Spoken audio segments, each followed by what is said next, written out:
today we are going to cook some arroz caldo or goto. Lalagyan ko siya ng chicken and some tripe. Ayan. So, this is how you do it. First,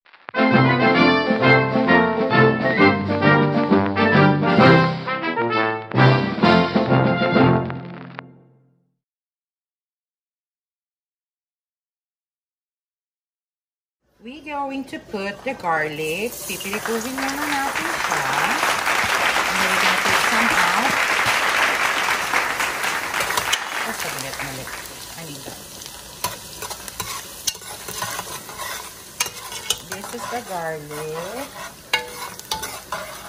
Until it turns golden brown, because we're going to get some of it out to put on the toppings on top of the arroz caldo. Medyo golden brown siya. So, natin ko ulit. Meron ang toppings dito sa at ng ating caldo. Garlic out na. So, nalagyan natin siya ng sibuyas. Put the sibuyas.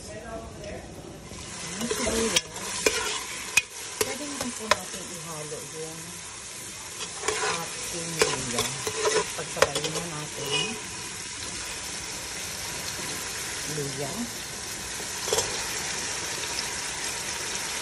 Maraming luya, maraming sibuyas, maraming bawang. It makes it more tasty.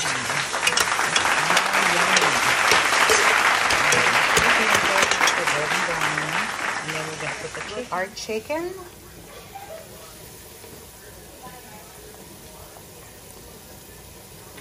Pirituhin natin yung chicken together with that.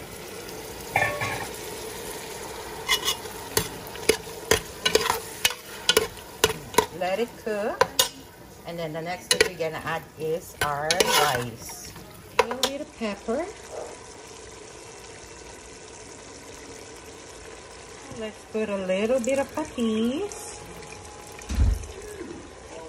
for the flavor. Golden brown. Let's cook the rice with it. So, parang pipilipunin natin yung rice with it. Okay? Rice yan po. May kasamang malagkit. Rice and malagkit together. Yan, parang hindi siya masyadong super lagkit. Na siya. So, lagyan na natin siya ng tubig. So, ayan. Nalagyan ko na po siya ng tubig.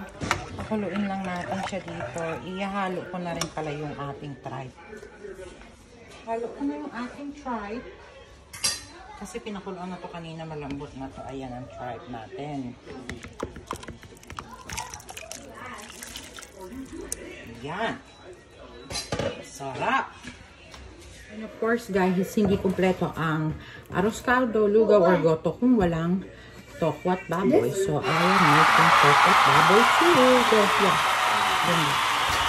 Ayan. Gawa tayo ng tokwat baboy. Yung this is tonight. Sarap, malutong. Tikman nga natin. Sarap. Sarap, grabe.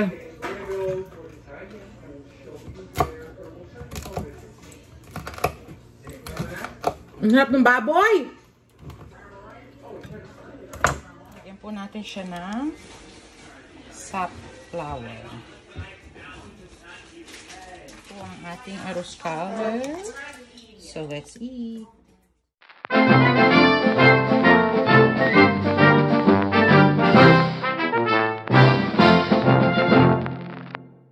Ready na po ang ating arroz caldo at tokwat baboy. Let's go eat. Meron mga bata, kumakain sila.